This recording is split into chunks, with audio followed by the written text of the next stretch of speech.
Welcome everyone. আজকে আমরা coordination কেমিস্ট্রির সেকেন্ড পার্টে পৌঁছেছি। সেকেন্ড পার্টে আমরা জেনারেলি কয়েকটা টার্ম আমরা বলবো, আর তার সাথে লিগেন্ড সম্পর্কে কিন্তু আজকের পার্টে আলোচনা করব। ঠিক আছে, ভেরিয়াস টাইপস অফ লিগেন্ড। তা আমরা বেশি লেট না করে আমরা প্রথমে দেখো, আমি কয়েকটা টার্ম এখানে লিখেছি। কোঅর্ডিনেশন কেমিস্ট্রির এই টার্মগুলো মানে আমাদের গতকাল যে একটা কোঅর্ডিনেশন কম্পাউন্ডের জেনারেল যে জিনিসগুলো আমরা দেখেছি, তার মধ্যে এই দেখো একটা cationic complex, anionic complex, neutral complex. মানে একটা ক্যাটায়নিক জটিল যৌগ। ক্যাটায়নিক জটিল যৌগ মানে খুব সিম্পল ব্যাপার, যে এখানে এই ব্র্যাকেটের মধ্যে এমন একটা যৌগ হবে যার ওভারঅল চার্জটা হবে প্লাস। ওভারঅল চার্জটা হবে প্লাস। এটা হচ্ছে ক্যাটায়নিক কমপ্লেক্স। এবার তোমার এখানে তোমার এইখানটায় এখানে এটা কাউন্টার আয়ন হিসাবে মাইনাস গুলো থাকতেই পারে। মানে তোমার CrNH3 হোল 6 3+ না লিখে যদি এটা তোমার এটাও লেখা থাকে যে CrNH3 হোল 6 Cl3, তাও কিন্তু আমি এটা ক্যাটায়নিক কমপ্লেক্সই বলবো। আমি এটা ক্যাটায়ন হিসেবেই লিখেছি, সেজন্য ক্যাটায়নিক কমপ্লেক্স। ওকে, বেশ, ঠিক আছে। দেখো একই রকম ভাবে অ্যানায়নিক কমপ্লেক্স, FeCl হোল 6 4- AgCl হোল 2-, এই যে 4- লিখেছি। আমি এখানে আরেকটা কথা তোমাদেরকে এখানে জানিয়ে দিই যে যখন আমি প্লাস লিখছি তখন তার কাউন্টার আয়ন, মানে এই যে প্লাস চার্জটাকে মিনিমাইজ করার জন্য যেটা মাইনাস, কাউন্টার আয়ন যেটাকে বলছি আমরা, সেই মাইনাসটা কিন্তু দেখো মাইনাস, এটা কিন্তু আয়নটা সেটা কিন্তু ডান দিকে আছে, এটা ডান দিকে আছে। কিন্তু যখন 4- তখন তার কাউন্টার আয়ন যেটা হবে প্লাস, সেটা কিন্তু এর বাঁ দিকে থাকবে। ঠিক আছে, এই বাঁ দিকে লিখতে হয়, এটাই অ্যাকচুয়ালি নিয়ম। আরেকটা দেখো নিউট্রাল কমপ্লেক্স, এখানে কোনো চার্জ নেই, এটা জিরো, এটা জিরো চার্জ, এটা জিরো চার্জ। ভালো করে দেখো এখানে এই যে কোবাল্ট 3 স্টেটে ছিল 3+, যেটা একে কম্পেনসেট করে দিচ্ছে, এর মুখ্য যোজ্যতাকে কম্পেনসেট করে দিচ্ছে 3টে Cl-, সেই জন্য টোটাল কমপ্লেক্সটা জিরো হয়ে গেছে। অ্যামোনিয়া তো নিউট্রাল। ঠিক আছে, কার্বনিল CO কার্বনিল, এটা নিউট্রাল, সেই জন্য টোটাল কমপ্লেক্সটা জিরো। নিকেলটা এখানে জিরো স্টেটে আছে। তাহলে এইরকম কমপ্লেক্স, তাহলে cation type, anion type, neutral type. এইবার আমি তোমাদের একটা জেনারেল ভিউ দিয়েছি। জেনারেল ভিউ মানে ধরো একটা কোঅর্ডিনেশন কম্পাউন্ড যখন কথা বলছি তখন আমরা কি বললাম, যে একটা সেন্ট্রাল মেটাল আয়ন, একটা কেন্দ্রীয় ধাতব পরমাণু থাকবে। কেন্দ্রীয় ধাতব পরমাণুর চারিদিকে থাকবে লিগ্যান্ডগুলো থাকবে। আর লিগ্যান্ডের ওইটা এই কোঅর্ডিনেশন স্ফিয়ার হলো, ওইটা কোঅর্ডিনেশন স্ফিয়ার, তার বাইরে থাকবে তার কাউন্টার আয়ন, যেটা মুখ্য যোজ্যতাকে পরিপৃক্ত করে। এবার মুখ্য যোজ্যতাকে পরিপৃক্ত করার জন্য কাউন্টার আয়ন বাইরেও থাকতে পারে, আবার অনেক সময় মুখ্য যোজ্যতাকে পরিপৃক্ত করে স্যাচুরেটেড করে সেটা অ্যানায়নটা ভেতরেও থাকতে পারে কোঅর্ডিনেশন স্ফিয়ারের মধ্যে। সেটা তোমাকে কমপ্লেক্সটা দেখেই বুঝতে হবে যে কোন আয়নটা কিভাবে আছে। আমি একটা জেনারেল ভিউ দিয়েছি। বিশেষ করে আলফ্রেড ওয়ার্নার যেটা আবিষ্কার করেছিলেন প্রথম একটা কমপ্লেক্স, যেটা CONH3 হোল 6 Cl3, এটা বলেছিলেন যে স্ট্রাকচারটা, আমি সেটাই বলেছি। এই একটা জেনারেল ভিউ। এখানে আমি দেখাচ্ছি যে এখানে সেন্ট্রাল মেটাল আয়ন হচ্ছে এইটা, সেন্ট্রাল মেটাল আয়ন, এটা কেন্দ্রীয় ধাতব পরমাণু। ঠিক আছে, এইটা হচ্ছে এই যে 6 সংখ্যাটা, এটা হচ্ছে এর কোঅর্ডিনেশন নাম্বার, সবর্গাঙ্ক সংখ্যা। কার কোঅর্ডিনেশন নাম্বার? কোবাল্টের এখানে সর্বগাঙ্ক সংখ্যা হচ্ছে 6টা লিগ্যান্ড আছে। এখানে শুধু অ্যামোনিয়া লিখেছি, অন্যান্য লিগ্যান্ডও থাকতে পারে। টোটাল মিলিয়ে সব দেখতে হবে কতগুলো লিগ্যান্ড আছে, সেটা হবে কোঅর্ডিনেশন নাম্বার। এখানে 6 আছে, কারণ এটা 6। ওকে, এই পুরো এই যে থার্ড ব্র্যাকেটের মধ্যে জায়গাটা লিখছি, থার্ড ব্র্যাকেটের মধ্যে তুমি যতগুলো দেখতে পাচ্ছ, থার্ড ব্র্যাকেটের মধ্যে জায়গাটা হচ্ছে কোঅর্ডিনেশন স্ফিয়ার। এইবার এই যে এইটা যেটা ব্র্যাকেটের মধ্যে লিখেছি, সেন্ট্রাল মেটাল আয়নের সঙ্গে যারা থাকছে স্ফিয়ারের মধ্যে, তারা সবাই হচ্ছে লিগ্যান্ড। এখানে হচ্ছে এটা অ্যামোনিয়া লিগ্যান্ড। তুমি যে কোনো কমপ্লেক্সের জন্য বলতে পারো, যেমন যদি এটার জন্য বলি তাহলে বলবো কার্বনিল লিগ্যান্ড। ঠিক আছে, আর এই যে বাইরে যেটা আছে, এইটা হচ্ছে এই কেন্দ্রীয় ধাতব পরমাণুর যেটা মুখ্য যোজ্যতা, সেটাকে পরিপৃক্ত করার জন্য, স্যাচুরেটেড করার জন্য এই বাইরে কাউন্টার আয়নটা আছে। এইটা 3+, এটা 3টে Cl-। ঠিক আছে, এই যে কোবাল্ট 3+, এটা নিউট্রাল, এটা 3টে Cl- ওর স্ফিয়ারের বাইরে আছে, এর মুখ্য যোজ্যতাকে পরিপৃক্ত করার জন্য। এবং এটা আমরা আগের পার্টটাই দেখেছি যে এগুলো কিন্তু প্রমাণিত যে এখানে বাইরে 3টে ক্লোরাইডই থাকে। ঠিক আছে, তো এই মানে এইটা হচ্ছে একটা সিম্পল একটা আইডিয়া, একটা কমপ্লেক্সকে নিয়ে তুমি অন্যান্য বিভিন্ন রকমের কমপ্লেক্স নিতে পারো। ধরো আমি যদি একটা কমপ্লেক্স তোমাকে আরো এক্সট্রা এখানটায় বলি, যেমন PtCl2NH3 PtCH3NH2 এখানে আমি কোনো কিছুই দিলাম না, মানে টোটাল কমপ্লেক্সটা হয়ে গেল জিরো, মানে টোটাল কমপ্লেক্সটা চার্জটা হচ্ছে জিরো। তার মানে নিশ্চয়ই এর যা চার্জ আছে তাহলে ভেতরেই কম্পেনসেট হচ্ছে, ওর মুখ্য যোজ্যতার ভেতরেই কম্পেনসেট হচ্ছে। গৌণ যোজ্যতা হচ্ছে কোঅর্ডিনেশন নাম্বার এর 6, গৌণ যোজ্যতা এর 6, সেই কোঅর্ডিনেশন নাম্বার 6, 6টা লিগ্যান্ড আছে। কিন্তু যদি আমি এর ক্ষেত্রে বলি তাহলে দেখো এটা সেন্ট্রাল মেটাল আয়ন হচ্ছে এই পিটি প্লাটিনাম, এখানে লিগ্যান্ড হচ্ছে ক্লোরাইড আর অ্যামোনিয়া, এটা ক্লোরাইড আর অ্যামোনিয়া, অ্যামোনিয়া নিউট্রাল লিগ্যান্ড, এটা হচ্ছে একটা অ্যানায়নিক লিগ্যান্ড। এই লিগ্যান্ডের কথাই আমরা বলবো এরপর।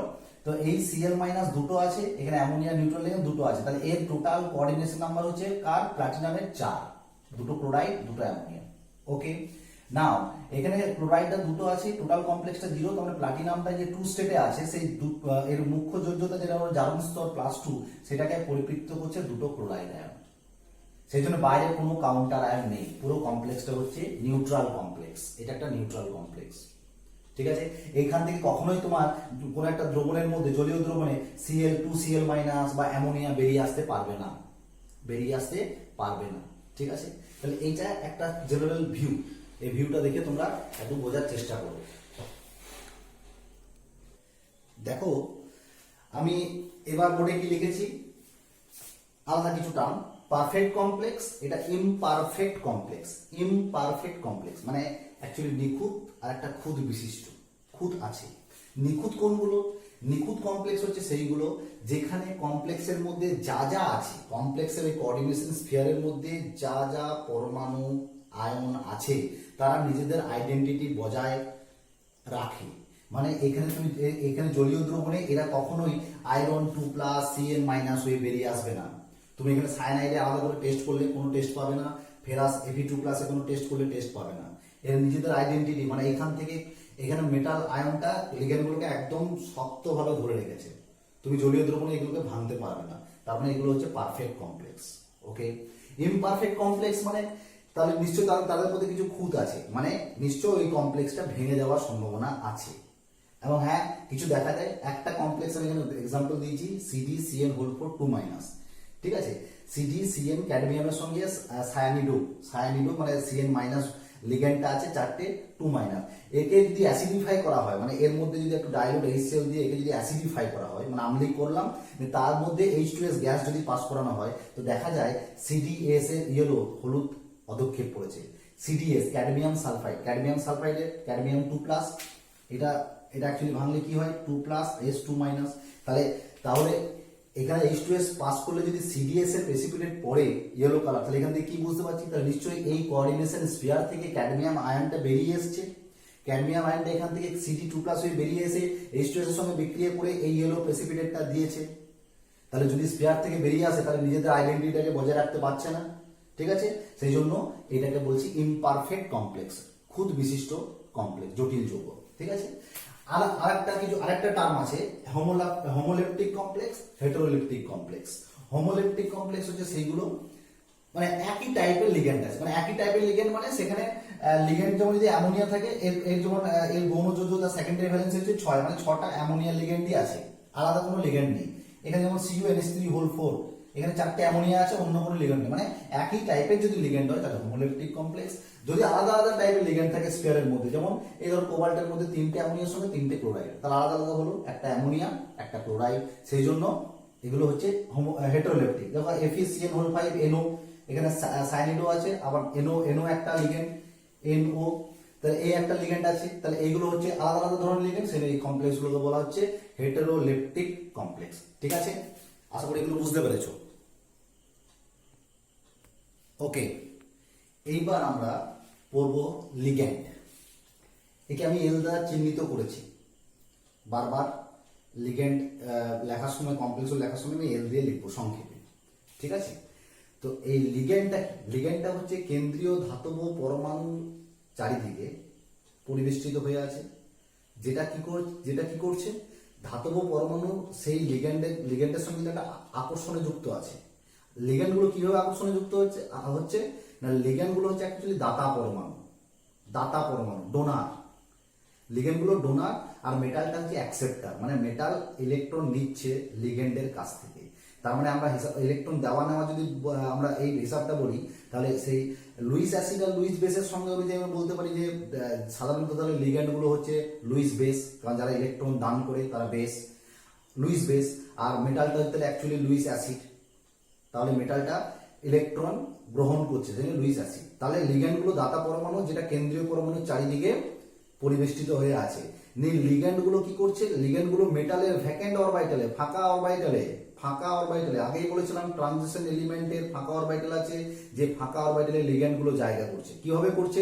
এক একটা অরবিটালে দুটো ইলেকট্রন থাকে, মানে একটা লোন পেয়ার। তাহলে একটা এমন দাতা পরমাণু আছে, যে দাতা পরমাণু একটা এমন পরমাণু যার দুটো ইলেকট্রন আছে, একটা লোন পেয়ার আছে। সেই লোন পেয়ার অসমযোজী বন্ধন করছে মেটালের সঙ্গে, নিয়ে একটা আকর্ষণে যুক্ত হচ্ছে, একটা অসমযোজী বন্ধনে যুক্ত হচ্ছে। ঠিক আছে? তাহলে মেটালের চারিদিকে যেগুলো পরিবেষ্টিত আছে, যে সমস্ত প্রশম নিউট্রাল হতে পারে, সেটা অ্যানায়ন হতে পারে, ক্যাটায়নও হতে পারে, সেই সমস্ত দাতা পরমাণুগুলো কি করছে? একটা অসমযোজী বন্ধন তৈরি করছে মেটালের সঙ্গে। সেগুলি হচ্ছে লিগ্যান্ড। আমি কিন্তু এখানে একটুকু ডিটেলস বলেছি, তোমরা জানার চেষ্টা করো, বইয়ের সঙ্গে ঠিক মিল করতে পারবে। দেখো, লিগ্যান্ডকে আমি দুটো ভাগে ভাগ করতে পারি। এমন লিগ্যান্ড যাদের মধ্যে একটা বা তার বেশি লোন পেয়ার অফ ইলেকট্রন আছে, মানে একটা বা তার বেশি লোন পেয়ার ইলেকট্রন, মানে এক জোড়া হতে পারে বা তার বেশি হতে পারে। ঠিক আছে? এমন লিগ্যান্ড হতে পারে। আবার এমন লিগ্যান্ড আছে যাদের লোন পেয়ার অফ ইলেকট্রন বেশি নেই বা নেই, উইদাউট পুরা আছে, মানে লোন পেয়ার অফ ইলেকট্রন নেই, কিন্তু তাদের পাই বন্ডিং ইলেকট্রন আছে, মানে তাদের পাই বন্ড আছে। দেখো, উদাহরণ দিয়েছি, ethylene CH2 double bond CH2, এখানে একটা সিগমা বন্ড, একটা পাই বন্ড। এই পাই বন্ডের ইলেকট্রনটা কিন্তু দাতা ইলেকট্রন, মানে ওই দাতা এই মলিকুলের এই দাতা হিসেবে ইউজ করতে পারে, মানে ওই ইলেকট্রনগুলো, পাই ইলেকট্রনগুলো মেটালের সঙ্গে মেটালকে ডোনেট করতে পারে। ঠিক আছে। এবার দেখো বেনজিনে দেখো, এই পাই বন্ডের পাই ইলেকট্রনগুলো, এগুলো কিন্তু মেটালের সঙ্গে অসমযোজী বন্ধন করতে পারে। অসমযোজী বন্ধন না হলে সেই বন্ধনগুলোকে অন্য একটা নাম দেওয়া হয়, সেই নামগুলো আমরা পরে বলছি। তো এই পাই বন্ডের ইলেকট্রন আছে, এখানে কোনো লোন পেয়ার নেই, কিন্তু এরা লিগ্যান্ড হিসেবে কাজ করতে পারে। ওকে, এবার এইদিকে আসি, যাদের একটা বা তার বেশি লোন পেয়ার অফ ইলেকট্রন আছে, তাদের ক্ষেত্রে তাহলে কি হয় না, তাদেরকে আবার দুভাগে ভাগ করা যেতে পারে। কিরকম ভাবে? এমটা মেটাল, আগেই বলেছি আমরা এমটাকে মেটাল ধরবো, এলটা হচ্ছে লিগ্যান্ড। তাহলে লিগ্যান্ড মেটালকে দান করছে, মানে এটা আমি একটা দানের কথা বলেছি, এক জোড়া দেবে কিন্তু, মানে দুটো ইলেকট্রন। তাহলে এমন একটা লিগ্যান্ড আছে যার একটা পরমাণু দুটো ইলেকট্রন আছে, সে এক জোড়া দান করছে, অসমযোজী বন্ধন করছে। সেই জন্য সবসময় লিগ্যান্ড থেকে মেটাল যখন দান করবে, তাকে একটা তীর চিহ্ন দেওয়া উচিত, লিগ্যান্ড থেকে মেটাল, যেহেতু বন্ধনটা হচ্ছে অসমযোজী বন্ধন। তাহলে লিগ্যান্ড মেটালকে দিচ্ছে লোন পেয়ার। কারা কারা দিতে পারে? দেখো, ইলেকট্রন জোড় একটা, যেমন জলের ক্ষেত্রে দেখো অক্সিজেনের দুটো ইলেকট্রন জোড় আছে, অ্যামোনিয়ার ক্ষেত্রে দেখো নাইট্রোজেনের একটা আছে, এক জোড়া। Cl মাইনাস মানে একটা ইলেকট্রন, তার এক্সট্রা একটা ইলেকট্রন, মানে এক জোড়া অ্যাকচুয়ালি এখানে আছে। F minus, Br minus, bromide, I minus, iodide. এটা ইথিলিন ডাইমিন লিখেছি। এখানে দেখো আবার এই একটা মলিকুলের মধ্যেই দু জোড়া আছে, দু জোড়ার মধ্যে নাইট্রোজেনের মধ্যেই আছে, কিন্তু একটাই মলিকুল, ইথিলিন ডাইঅ্যামিন। নাইট্রোজেনের লোন পেয়ার আছে, এই নাইট্রোজেনের লোন পেয়ার আছে। তাহলে এরা এই মেটালকে দান করতে পারে। সেটা আমরা আরো ডিটেলস পড়বো, কিন্তু লিগ্যান্ডের আমি এখানে প্রকারভেদটা বলছি, যে লিগ্যান্ড থেকে মেটালে দান করলো, এই একটা প্রকারভেদ হতে পারে। আর একটা প্রকারভেদ এর মধ্যে কি হতে পারে, যে এমন লিগ্যান্ডের যে লোন পেয়ার আছে, কিন্তু লিগ্যান্ড মেটালকে দিচ্ছে ইলেকট্রন, লিগ্যান্ড মেটালকে ইলেকট্রন দান করছে, যেটা জেনারেলি হয় আমাদের। ঠিক আছে? অথবা এমনও হতে পারে মেটাল কিছু ক্ষেত্রে মেটাল আবার লিগ্যান্ডকে দেয় ইলেকট্রন, কিছু ক্ষেত্রে মেটাল আবার লিগ্যান্ডকে দেয়। যে সমস্ত লিগ্যান্ড এই নিতে পারে মেটালের কাছ থেকে, তাদেরকে পাই অ্যাসিড লিগ্যান্ড বলে। আমরা লিগ্যান্ডের আরো প্রকারভেদ যখন করবো, ওখানে আবার বলবো যে লিগ্যান্ড যারা মেটালের কাছ থেকে আবার ইলেকট্রন নেয়, তাদেরকে পাই অ্যাসিড লিগ্যান্ড বলা হয়। ঠিক আছে? কারা নিতে পারে? Cn minus, CO, PPH3। এরা পারে না, এরা কিন্তু মেটালের কাছ থেকে ইলেকট্রন নিতে পারে না, কারণ এদের সেই ফাঁকা অরবিটাল নেই। এদের এদের দেখো, এদের ইলেকট্রনগুলো যেখানে বসে আছে সব 2p-তে, 2s 2p অরবিটাল। এদের ডি অরবিটাল নেই ফাঁকা, বা এদের ক্ষেত্রেও কিন্তু সে ডি, এদের ডি অরবিটাল, এদের এমন এমন একটা পরমাণু, এমন একটা এখানে অণু আছে এরা, এদের মধ্যে ফাঁকা একটা অরবিটাল থেকে যায়, ফাঁকা অরবিটাল থেকে যায়। সেটা মলিকুলার অরবিটাল ডায়াগ্রামে আমরা এমওটি যখন করেছি তখন ওই অরবিটাল ডায়াগ্রামে বন্ডিং আর অ্যান্টি বন্ডিং এ যখন ইলেকট্রন করেছি, ওই অ্যান্টি বন্ডিং গুলো এদের ক্ষেত্রে ফাঁকা থাকে, যে ফাঁকা জায়গায় মেটালগুলো লিগ্যান্ডকে ইলেকট্রন দিতে পারে। তাহলে কিছু কিছু লিগ্যান্ড আছে যারা লিগ্যান্ড মেটালকে ইলেকট্রন দান করে প্রথমে, মানে অসমযোজী বন্ধন করে, যেটাকে সিগমা ডোনার বলা হয়। কিন্তু মেটালও আবার কি করে, মেটালের ইলেকট্রন প্রেসার বেশি হয়ে যাওয়ার জন্য মেটাল আবার লিগ্যান্ডকে ব্যাক ডোনেট করে, মানে আবার ফিরিয়ে দেয়, যেটাকে পাই ডোনার বলা হয়। ঠিক আছে, কারা করতে পারে? Cn- কার্বনিল মানে সায়ানিডো, কার্বনিল, PPH3 ট্রাইফেনাইল ফসফিন, এইরকম ধরনের লিগ্যান্ড।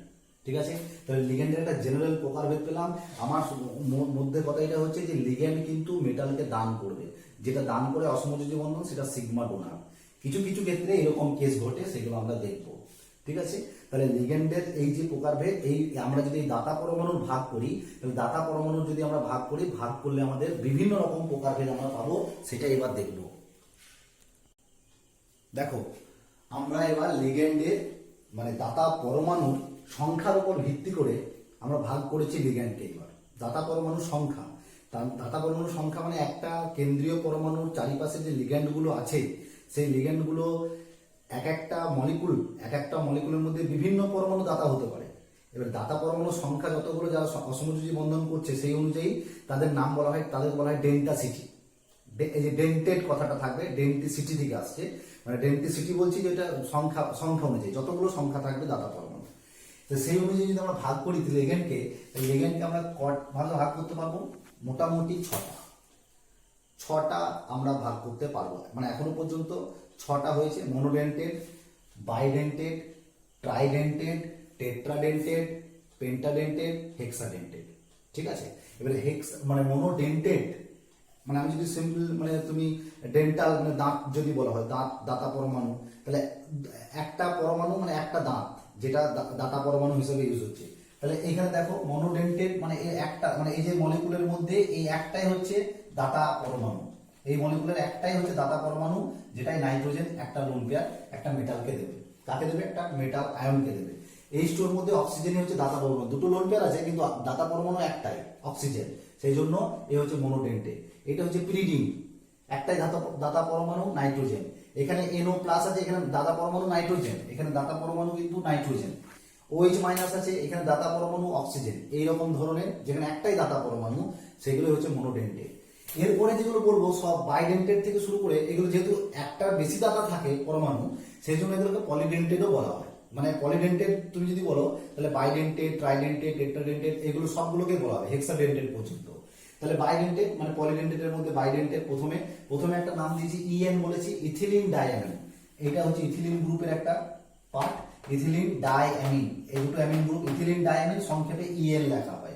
দেখো, একটা মলিকুলের মধ্যে দুটো দাতা পরমাণু, দুটো দাঁত আমরা যদি বলি, তাহলে দাতা পরমাণু একটাই মেটালকে যদি দেয়, এরকম ভাবে একটাই মেটালকে দেবে, একটা মেটালকে একটা মলিকুলের দুটো দাতা পরমাণু দিচ্ছে, তার মানে এই মলিকুলটা হচ্ছে বাইডেন্টেড লিগ্যান্ড। এই মলিকুলটা বাইডেন্টেড লিগ্যান্ড। একই রকম ভাবে দেখো, এই যে পিরিডিন করেছিলাম, এবার দেখো বাইপিরিডিন, একটা পিরিডিনের সঙ্গে আরেকটা পিরিডিন লাগিয়ে দিয়েছি। এখানেও যদি একই রকম ভাবে একটা মেটালকে যদি দুটোই দাতা পরমাণু দেয়, তাহলে বাইডেন্টেড। এইখানে দেখো অক্সালিক অ্যাসিড আমরা জানি COOH, OH অবস্থায় কিন্তু দাতা পরমাণু হিসেবে কাজ করে না। এরা যখনই H+টা বেরিয়ে যায়, মানে O- হয়ে যায়, তখনই কিন্তু দাতা পরমাণু হিসেবে কাজ করে। তাহলে দাতা পরমাণু দেখো অক্সালেট, এটা অক্সালেট আয়ন বলেছি বা অক্সালেটও বলা হয়। COOH, OH H+ বেরিয়ে গেছে, O- হয়ে আছে, COOH H+ বেরিয়ে গেছে, O- হয়ে আছে। তাহলে O- দাতা পরমাণু। একটা কথা কিন্তু খেয়াল করবে, আমি যখন লোন পেয়ার দিয়েছি, যারা নিউট্রাল টাইপ, যারা লোন পেয়ার দান করছে, তাদেরকে অসমযোজী বন্ধন তীর চিহ্ন দিয়েছি, আর যারা নেগেটিভলি চার্জ দান করছে তাদেরকে একটা সিঙ্গেল দাগ দিয়েছি। এটা কিন্তু বোঝানোর উপায়। যদিও এখন অনেক বইয়ে দেখা যায় যে এগুলো সেরকম ভাবে ফলো করে না, একটা সিঙ্গেল দাগ দিয়ে দেয়, কিন্তু তাও তোমরা মনে রাখবে যখন লোন পেয়ার দান করছে তখন সেটাকে তীর চিহ্ন দিয়ে বোঝানো হয়। যখন সিঙ্গেল একটা দাগ দিচ্ছি, তার মানে জানবে যে সেটা একটা অ্যানায়নিক লিগ্যান্ড, অ্যানায়নিক পার্ট। ঠিক আছে, তাহলে অ্যানায়নিক পার্টটা এখানে দান করছে। একটা মেটালকে দেখো দুটো সেন্টার, দুটো দাতা পরমাণু, সেই জন্য অক্সালেটো আয়নও কিন্তু বাইডেন্টেড। আবার দেখো এটা নাম হচ্ছে, এটা হচ্ছে গ্লাইসিন। গ্লাইসিনের সংকেত হচ্ছে, গ্লাইসিন একটা অ্যামিনো অ্যাসিড, গ্লাইসিনের সংকেত হচ্ছে NH2CH2COOH। ওই যে OH এর H+ বেরিয়ে গিয়ে O- হয়েছে, এই একটা দাতা পরমাণু, এই একটা দাতা পরমাণু, দেখো এটা তীর চিহ্ন দিয়েছি, এটা সিঙ্গেল দাগ দিয়েছি, তাহলে বাইডেন্টেড। এইরকম আরো অনেক আছে, সমস্ত কিছু আমি বোর্ডের মধ্যে লিখিনি। DMG ডাইমিথাইল গ্লাইঅক্সিমেটো আয়ন, সেটাও কিন্তু বাইডেন্টেড লিগ্যান্ড হিসেবে কাজ করে। Auxin 8 hydroxy quinoline, 8 hydroxy quinoline, এটাও কিন্তু দাতা পরমাণু, দুটো বাইডেন্টেড। ACAC একটা খুব ইম্পর্টেন্ট লিগ্যান্ড, অ্যাসিটাইল অ্যাসিটোনেটো, অ্যাসিটাইল অ্যাসিটোনেটো, অ্যাসিটোনেটো, এটাও কিন্তু দুটো দাতা পরমাণু আছে। এখানে দাতা পরমাণু অক্সাইড O- আয়ন, কিন্তু দুটো O- আয়ন, যেটা ACAC সংক্ষেপে বলা হয়। আচ্ছা, এবার ট্রাইডেন্টেড। ট্রাইডেন্টেড লিগ্যান্ডের মধ্যে আবার দেখো, ট্রাইডেন্টেড তোমরা নিজেরা এটা বাড়াতে পারবে কি করে। দেখো এখানে ইথিলিন ডায়ামিন বাইডেন্টেড ছিল, এখানে ট্রাইডেন্টেড কি করেছি, এই যে ইথিলিন ডায়ামিন মনে হচ্ছে না যে দুটো আরেকটা ইথিলিন ডায়ামিন যোগ করে দিয়েছি, তাহলে দেখো নাম দিয়েছি আমি ডাই ইথিলিন ডায়ামিন, ডাইইথিলিন, দুটো ইথিলিন এই গ্রুপ, তাহলে ডাইইথিলিন ট্রাইঅ্যামিন, NH2 NH2। দেখো এটা মনে হচ্ছে যে এটার সঙ্গে আরেকটা গ্রুপ এখানে অ্যাড করে দিয়েছি।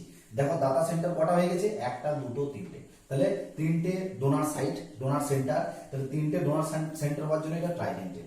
ঠিক আছে, এটা কিন্তু একটা মেটালকে ডোনেট করবে, তবে কিন্তু ট্রাইডেন্টেড বলবো। যদি একটা মেটালকে এ ডোনেট করছে, এও ডোনেট করছে, এও ডোনেট করছে, তাহলে আমরা মেটাল আয়নটা লিখলাম, এও দান করছে, এও দান করছে, এও দান করছে। যখন দান করবে তখন কিন্তু লোন পেয়ারটা থাকবে না, তখন লোন পেয়ারটা লিখলে হবে না। আচ্ছা, এটা আরেকটা হচ্ছে যেমন ইমিনো ডাইঅ্যাসিটেট আয়ন, ইমিনো ডাইঅ্যাসিটেট আয়ন, এই যে ইমিন গ্রুপ ডাইঅ্যাসিটেট, এটা CH2COO-, অ্যাসিটিক অ্যাসিডের COOH এর H+ বেরিয়ে গেছে, CH2COOH এর H+ বেরিয়ে গেছে, O-, এখানে NH এর লোন পেয়ার। তাহলে এই যে মেটালের সঙ্গে দেখো অক্সাইডটা লিঙ্ক, এটা তীর চিহ্ন দিয়ে লিঙ্ক হয়েছে, মানে অসমযোজী বন্ধন করেছে, তাহলে এই মেটালটা, এই লিগ্যান্ডটা হচ্ছে ট্রাইডেন্টেড লিগ্যান্ড, তাহলে এই লিগ্যান্ডটা হচ্ছে ট্রাইডেন্টেড লিগ্যান্ড। তাহলে একটা মলিকুলের মধ্যে যটা দাতা পরমাণু থাকবে, সেই দাতা পরমাণু মেটালকে, একটা মেটালকে যদি দান করে, একটা দাতা পরমাণু যদি মেটালকে দান করে, তাহলে এটা মনোডেন্টেড। যদি একটা মলিকুলের মধ্যে দুটো দাতা পরমাণু থাকে, বাইডেন্টেড। একটা মলিকুলের মধ্যে তিনটে যদি দাতা পরমাণু থাকে, ট্রাইডেন্টেড। সেই তিনটে দাতা পরমাণু নিউট্রাল হতে পারে সব, আবার নিউট্রালের সঙ্গে অ্যানায়নও হতে পারে। এর পরেরটাই যাচ্ছি, দেখো টেট্রাডেন্টেড।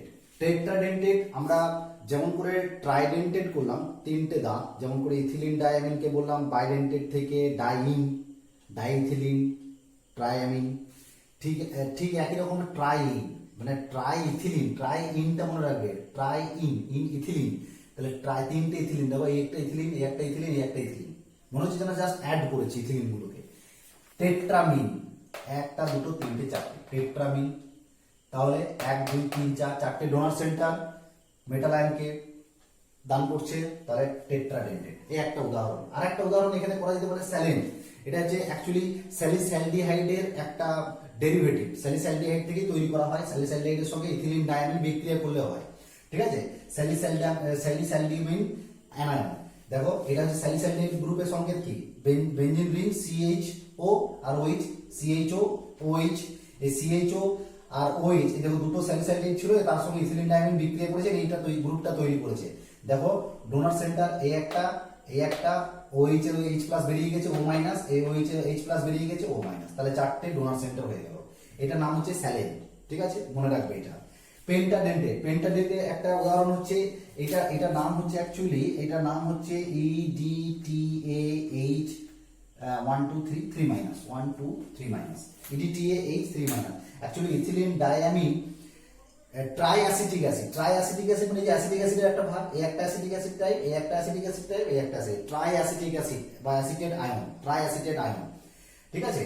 তো EDTA এই যে এই 3 বলা হয়েছে, এইখানটায় দেখো মানে পেন্টাডেন্টেড পাঁচটা দাঁত কোথা থেকে হচ্ছে, দেখো CHCOO- এই একটা, এখানে NH এর একটা, এখানে N এর একটা, এখানে একটা, এই একটা, পাঁচটা।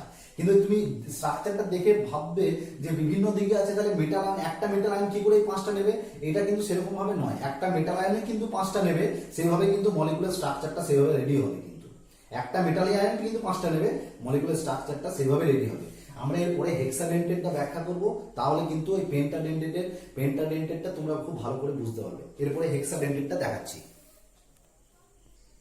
দেখো এবার আমরা এঁকেছি হেক্সাডেন্টেড লিগ্যান্ড। হেক্সাডেন্টেড লিগ্যান্ড, হেক্সাডেন্টেড লিগ্যান্ডে এইটা একটা একমাত্র লিগ্যান্ড যেটা একটা মেটাল আয়ন, এটা এমন একটা লিগ্যান্ড যেখানে একটা মেটাল আয়ন ছটা দাঁতকে ইউজ করছে, একটা মলিকুল, একটা মলিকুলের মধ্যেই ছটা দাঁতকে ইউজ করছে। মানে যদি কোনো মেটাল আয়নের কোঅর্ডিনেশন নাম্বার 6 হয় তাহলে এই একটা লিগ্যান্ডকে দিলেই হয়ে যাবে। যেমন আমরা দেখো কোবাল্ট CONH3 6 করছিলাম 3+, মানে কোবাল্টের চারিদিকে 6টা অ্যামোনিয়া ছিল। এবার যদি সেরকম এমন একটা মেটাল হয়, ধরো ম্যাগনেসিয়াম, ম্যাগনেসিয়ামের চারিদিকে যদি আমি 6টা ডোনার সেন্টার করতে যাই তাহলে এই একটা দিয়ে দিলেই হয়ে যাবে, একটা EDTA দিলেই হবে। কথাটা বুঝতে পারছো? তাহলে আমার 6টা জায়গায় একটা লিগ্যান্ড যদি দিয়ে দিই EDTA4- তাহলে কিন্তু ওই মেটালের 6টা কোঅর্ডিনেশন নাম্বার ফুলফিল হয়ে গেল, গৌণযোগ্যতা পরিপৃক্ত হয়ে গেল। এবার নামটা কি? EDTA4- ethylene diamine tetra acetate ion. EDTA4-, 4টে মাইনাসে আছে, দেখো 1 2 3 4, 4টে মাইনাস আছে। Ethylene diamine, ethylene diamine, ethylene diamine tetra acetate ion. এই একটা অ্যাসিটেট, এই একটা অ্যাসিটেট, এই একটা অ্যাসিটেট, এই একটা অ্যাসিটেট, টেট্রা অ্যাসিটেট আয়ন হয়ে গেল। তাহলে ethylene diamine tetra acetate ion EDTA4-, এখানে 6টা ডোনার সেন্টার 1 2 3 4 5 6, তার মধ্যে অ্যানায়ন আছে, প্রোসোমম আছে, অ্যানায়ন আছে, প্রোসোমম আছে। ঠিক আছে, এটা দেখানো হয়েছে। এইবার এই যে হেক্সাডেন্টেড লিগ্যান্ড, তাহলে একটা মলিকুল, একটা মেটাল, একটা মলিকুলের মধ্যে 6টা দাঁত, 6টা দাঁত কিন্তু একটা মেটালকেই দান করছে, একটা মেটালকেই দান করছে। ওকে, তবে EDTA4- এর একটা অ্যাকচুয়ালি এর মানে খুব ভালো গুণও আছে অনেক। এই EDTA দিয়ে কিন্তু অনেক রকমের কাজ করা হয়, প্র্যাকটিক্যালি অনেক রকমের কাজ করা হয়। মনে রাখবে এটা দিয়ে, মানে আমি একটা সিম্পল তোমাকে কাজ বলে দিচ্ছি। ধরো কোনো একটা পার্টিকুলার তোমার টিউবওয়েলের জলে, কলের জলে, জলের মধ্যে কত পরিমাণ লবণ আছে, ওই যে জলের ক্ষরতা নির্ণয়, হার্ডনেস অফ ওয়াটার, জলের ক্ষরতা নির্ণয় করার জন্য EDTA কিন্তু প্র্যাকটিক্যালি ইউজ করা হয়, টাইট্রেশন করার জন্য ইউজ করা হয়। এটা কিন্তু জলের ক্ষরতার মাত্রা নির্ণয় করার জন্য এইটা ইউজ করা হয়। এটা সাদা লবণের মতোই দেখতে, কিন্তু বাজারে যে EDTA পাওয়া যায় তার সংকেত কিন্তু এইটা, তার সংকেত কিন্তু এইটা, এটা কিন্তু বাজারে যেটা পাওয়া যায়। কারণ বাজারে তাহলে 2- পাওয়া যায়, দুটো হাইড্রোজেন কিন্তু দুটো লিঙ্ক হয়ে থাকে, মানে COOH হয়ে থাকে। ঠিক আছে, তার মানে এটা একটু অ্যাকচুয়ালি আমি একটু এক্সট্রা বলবো এখানটায় EDTA সম্পর্কে। বাজারে যেটা পাওয়া যায় সেটা এইটা, তোমাকে কিন্তু এটা করে নিতে হবে হেক্সাডেন্টেড। কি করে করবে? তাহলে বাজারে যদি পাওয়া যায়, যদি এগুলোতে O- জায়গায় OH থাকে তাহলে অ্যাসিড হয়ে আছে, তাহলে অ্যাসিডের H+টাকে বের করতে হবে, তাহলে তোমাকে ক্ষার দিতে হবে। তার মানে pH, তাহলে দ্রবণের pH-টাকে বেসিক মিডিয়ামে রাখতে হবে। সেই জন্য যখনই এইটা দিয়ে প্র্যাকটিক্যাল করা হয় তখন সেই প্র্যাকটিক্যালি সেখানে বাফার দ্রবণ ইউজ করা হয়, বা যেখানে pH-টাকে বেসিক মিডিয়ামে রাখা হয় 8-এর থেকেও কিন্তু বেশি, যাতে এখানে OH গুলো যেন O- হয়ে থাকে, সব ওই দেখো O- হয়ে থাকবে, তবেই কিন্তু এটা হেক্সাডেন্টেড লিগ্যান্ড হিসেবে কাজ করবে। ঠিক আছে, সেই জন্য এইটার আরেকটা ভালো দিক হচ্ছে এটা হেক্সাডেন্টেড, মানে একটা মলিকুলের মধ্যে 6টা দাঁত, একটা মলিকুলের মধ্যে 6টা দাঁত, এটা হেক্সাডেন্টেড। এটা কিন্তু তুমি পেন্টাডেন্টেড হিসেবেও ব্যবহার করতে পারো। একটু আগে পেন্টাডেন্টের স্ট্রাকচার রেখেছিলাম, ইথিলিন ডায়ামিন দিয়ে নামটা বলেছিলাম। কি করে ইউজ করবে? তুমি pH-টাকে সামান্য অ্যাসিড করে দাও, অ্যাসিডিক মিডিয়ামে করে দাও, মানে 7-এর থেকে নামিয়ে দাও। তাহলে কি হবে? তাহলে কোনো একটা OH- এ কনভার্ট হয়ে যাবে। ধরে নাও যদি এইটা OH-এ কনভার্ট হয়ে যায়, তাহলে এর ডোনার এবিলিটি চলে গেল, এর দাতা ক্ষমতা নেই। তাহলে এখন দাতা ক্ষমতা হচ্ছে 1 2 3 4 5, তাহলে এ তখন পেন্টাডেন্টেড হিসেবে ব্যবহার করলো। আরেকটু যদি অ্যাসিডিক করে দিতে চাও, আরেকটু অ্যাসিডিক করে দাও। অ্যাসিডিক করলে কি হবে? O- গুলো তখন এই O- কি হবে? OH হয়ে যাবে। আরেকটু করে দাও, সেটা কতটা pH এ করা হয় সেটা তোমরা পরে জানবে। তাহলে এই দেখো এখানে OH করে দিলাম, এখানে OH করে দিলাম, তাহলে এই দাতা পরমাণুর এই যে ক্ষমতাটা চলে গেল। তাহলে এখন দাতা সেন্টার এই একটা, দুটো, তিনটে, চারটে, তাহলে এটা টেট্রাডেন্টেড। তাহলে EDTA4- কেই আমি হেক্সাডেন্টেড হিসেবে তো ইউজ করতে পারছি, কখনো কখনো একে পেন্টাডেন্টেড হিসেবেও ইউজ করা যায়, টেট্রাডেন্টেড হিসেবেও ইউজ করা যায়। সেই জন্য এই সমস্ত লিগ্যান্ডগুলোকে আবার ফ্লেক্সিডেন্টেড লিগ্যান্ড বলা হয়। এই সমস্ত লিগ্যান্ডগুলোকে কি বলা হয়? ফ্লেক্সিডেন্টেড লিগ্যান্ড। ফ্লেক্সিডেন্টেড লিগ্যান্ড মানে কখনো, মানে সবসময় যে এটা উদাহরণ হবে তা কিন্তু নয়, এটা একটা অবশ্যই এক্সাম্পল। আর একটা এক্সাম্পল যেমন H2O3 2-, থায়োসালফেটও, এই যে অক্সিজেনের দুটো অক্সিজেন আছে, দুটো অক্সিজেনের যে ডোনার সেন্টার, সেই ডোনার সেন্টারে একটা কাউকে কখনো মনোডেন্টেড হিসেবে হতে পারে, মানে একটা অক্সিজেন দান হলো, আবার কখনো কখনো কোনো কমপ্লেক্সে দুটোই দান হতে পারে, মানে বাইডেন্টেড হিসেবে ইউজ হতে পারে। তাহলে কোনো একটা মলিকুলের মধ্যে যদি অনেকগুলো দাতা সেন্টার থাকে, পার্টিকুলার একটা দাতা সেন্টার কাজ করছে, একটা দাতা সেন্টার কাজ যদি করে তাহলে তাকে মনোডেন্টেড বলবো। যদি দুটো করে, সেই মলিকুলে দুটো করে, তাহলে বাইডেন্টেড বলবো। তার মানে ওগুলো কি? ওগুলো হচ্ছে ফ্লেক্সিবল, ওরা যখন যেরকম ভাবে মেটালের সঙ্গে লিঙ্ক করা দরকার সেরকম ভাবে লিঙ্ক করতে পারে। তাই এরকম উদাহরণ তুমি আরো পেয়ে যাবে। তাহলে ফ্লেক্সিডেন্টাল লিগ্যান্ড হচ্ছে তারাই যে সমস্ত লিগ্যান্ড তাদের যতগুলো দাতা পরমাণু তাদেরকে কিন্তু নিজেদের মতো ব্যবহার করতে পারে, ঠিক আছে, ম্যাক্সিমাম ব্যবহার করতে পারে, তার থেকে কমও ব্যবহার করতে পারে। তাহলে সেগুলো হচ্ছে ফ্লেক্সিডেন্টেড লিগ্যান্ড। তাহলে ফ্লেক্সিডেন্টেড লিগ্যান্ড কাকে বলে সেটা কিন্তু তোমাদের একটা ইম্পর্টেন্ট প্রশ্ন। আবার কিছু ফ্লেক্সিডেন্টেড লিগ্যান্ডের উদাহরণ দেখো, সালফেট SO4 আমি স্ট্রাকচারটা লিখেছি, দেখো O দুটো ডোনার সেন্টার। তাহলে কখনো এ একটা ডোনার সেন্টার হিসেবে কাজ করতে পারে কোনো একটা কমপ্লেক্সের জন্য মেটালের সঙ্গে, তাহলে মনোডেন্টেড হিসেবে কাজ করলো, অথবা দুটোই দান করতে পারে মানে বাইডেন্টেড হিসেবে কাজ করলো, ঠিক আছে। তো এরকম ভাবে এই যেমন আরেকটা যেমন সিস্টেন একটা amino acid sulphur containing amino acid সিস্টেনের একটা সিস্টেন আয়ন COO- করা হয়েছে। দেখো এখানে ট্রাইডেন্টেড সালফারের লোন পেয়ার আছে, তাহলে এই একটা ডোনার সেন্টার, এখানে নাইট্রোজেনের লোন পেয়ার আছে, এখানে একটা ডোনার সেন্টার অক্সাইড মাইনাস। তাহলে কখনো কখনো এই তিনটে ডোনার সেন্টার মানে ট্রাইডেন্টেড হিসেবে ইউজ করতে পারে। কোনো মেটালকে আবার এই দুটো ডোনার সেন্টার হিসেবে কাজ করতে পারে, কোনো মেটালকে আবার নাইট্রোজেন অক্সিজেন ডোনার সেন্টার হিসেবে কাজ করতে পারে, কোনো মেটালকে আবার সালফার অক্সিজেন ডোনার সেন্টার হিসেবে কাজ করতে পারে। তাহলে হয় ট্রাইডেন্টেড হতে পারে অথবা বাইডেন্টেড হতে পারে। যেরকম যে কমপ্লেক্সের জন্য যেমন যেভাবে দরকার, যেভাবে রিয়াকশন হবে সেই অনুযায়ী কাজ হবে এখানে। তাহলে এগুলো হচ্ছে ফ্লেক্সিডেন্টেড, এগুলো অ্যাকচুয়ালি ফ্লেক্সিবল, যেরকম ভাবে ইউজ হতে পারে। আরেকটা লিগ্যান্ড আছে যেটা হচ্ছে তোমাদের খুব ইম্পর্টেন্ট, অ্যাম্বিডেন্টেড লিগ্যান্ড। এই লিগ্যান্ডগুলো হচ্ছে মানে কি, যেখানে মোর দেন ওয়ান ডোনার সেন্টার কিন্তু একের থেকে বেশি থাকবে, কিন্তু যে কোনো একটা দিকে বা একটা পরমাণু দান করবে মেটালকে। যেমন দেখো সায়ানিডো মানে সায়ানাইড আয়ন CN- এর স্ট্রাকচারটা আমি ভালো করে এখানে লিখেছি, C∏N, সিটা এখানে মাইনাস, এনটা এখানে লোন পেয়ার আছে, ঠিক আছে। তাহলে এই যে Ca- মানে একটা জোড়া ইলেকট্রন, তাহলে এইখানে এর থ্রু দিয়ে মেটালকে দান করতে পারে, তাহলে এই দিক দিয়েও মেটালকে দান করতে পারে, আবার নাইট্রোজেনও মেটালকে দান করতে পারে, কিন্তু যে কোনো একদিকে করবে। সেটা কিন্তু তোমার কমপ্লেক্সটা যখন লেখা হবে তখন কিন্তু লেখা দেখেই তুমি বুঝতে পারবে। যদি তোমার সি তোমাকে যদি মানে সি যদি মেটালকে অ্যাটাক করে, তাহলে তখন কমপ্লেক্সটা লেখার সময় কিন্তু মেটাল CN বলে লিখতে হবে। আরো অন্য কিছু লেখাটা আমি পুরো কমপ্লেক্সটা লিখছি না, কিন্তু আমি লেখার ধরনটা বলে দিচ্ছি। যদি সি ডোনেট করে তাহলে তোমাকে MCl লিখতে হবে, আর যদি এন ডোনেট করে তাহলে তোমার MNC লিখতে হবে। তার মানে এটা সায়ানিডো, যদি সি ডোনেট করে, যদি এন ডোনেট করে তখন আইসোসায়ানিডো বা আইসোসায়ানাইড আয়ন, ঠিক আছে। তখন তোমাকে বুঝিয়ে দিচ্ছ যে এটা একটা অ্যাম্বিডেন্টাল লিগ্যান্ড, যেখানে এন দুটো ডোনার সেন্টার আছে, কিন্তু শুধুমাত্র এখানে নাইট্রোজেনটা ডোনেট করেছে। লেখার পদ্ধতিতে তোমাকে কিন্তু বুঝিয়ে দেবে যেটা অ্যাম্বিডেন্টাল লিগ্যান্ড। এরকম আরো উদাহরণ আছে, যেমন থায়োসায়ানেটো SCN-, এখানে সালফার ডোনার সেন্টার, এই যে একটা নেগেটিভ চার্জ আছে, তাহলে এখানে ডোনেট করতে পারে, এও ডোনেট করতে পারে, কিন্তু যেকোনো একদিকে করবে। তাহলে লেখার নিয়ম সময় তখন মেটাল যদি S ডোনেট করে তাহলে মেটাল SCN, যদি N ডোনেট করে তাহলে মেটাল NCS, এভাবে কিন্তু লিখতে হয়। আবার যেমন একটা নাইট্রো গ্রুপ NO2 এর স্ট্রাকচার লিখেছি M∏2O-, তাহলে এও ডোনার সেন্টার, কিন্তু যে কোনো একদিকে ডোনেট করবে। যদি এ ডোনেট করে তাহলে লিখতে হবে, যদি এ ডোনেট করে তাহলে লিখবো MnO2 ব্র্যাকেটের মধ্যে, আর যদি এ ডোনার সেন্টার হিসেবে কাজ করে মেটালের সঙ্গে তাহলে লিখবো MONO। এবার এই যে আলাদা আলাদা ডোনার সেন্টার কাজ করছে মেটালের ক্ষেত্রে, তার জন্য কিন্তু মেটালের অনেক নেচার, অনেক প্রপার্টি কিন্তু চেঞ্জ হয়ে যায়, কালার চেঞ্জ হয়ে যায়, এটাও কিন্তু খেয়াল রাখবে। এই অ্যাম্বিডেন্টাল লিগ্যান্ডের এই নেচারের জন্য কালার চেঞ্জ হয়ে যায়। এইটার উপর একটা আইসোমারের নাম আছে, লিঙ্কেজ আইসোমারিজম, তখন আমরা পড়াবো লিঙ্কেজের সময়, তখন আমরা এগুলো বলবো। তাহলে এই যে অ্যাম্বিডেন্টাল লিগ্যান্ড, ফ্লেক্সিডেন্টাল লিগ্যান্ড, এগুলো সম্পর্কে আমরা বললাম। পলিডেন্টাল লিগ্যান্ড তো বলেছিলাম যে মনোডেন্টের বাদ দিয়ে বাকি যেগুলো আছে সবই পলিডেন্টাল লিগ্যান্ড, যেখানে মোর দেন ওয়ান ডোনার সেন্টার, ঠিক আছে। এরপরে আমরা একটা অন্য লিগ্যান্ডের কথা বলবো, যেমন হচ্ছে ক্লাসিক্যাল লিগ্যান্ড সেইগুলো যারা হচ্ছে সিগমা ডোনার। ক্লাসিক্যাল লিগ্যান্ড হচ্ছে যারা শুধুমাত্র সিগমা ডোনার মানে লোন পেয়ার ডোনেট করবে, শুধুমাত্র সিগমা ডোনার। কারা কারা করে, যেমন অ্যামোনিয়া NH3 শুধু লোন পেয়ার ডোনেট, Cl-, এই যে লোন পেয়ার ডোনেট করলো, ঠিক আছে। F-, ইথিলিন ডায়ামিনের যেমন নাইট্রোজেন, এগুলো হচ্ছে সব ক্লাসিক্যাল লিগ্যান্ড। আর নন ক্লাসিক্যাল লিগ্যান্ড কোনগুলো, যারা হচ্ছে পাই ডোনার, যারা অ্যাকচুয়ালি পাই ডোনার। কারা পাই ডোনার, যেমন ইথিলিন CH2 CH2, এই যে পাই বন্ড, এই পাই বন্ডের পাই ইলেকট্রন ডোনেট করতে পারে মেটালকে। আবার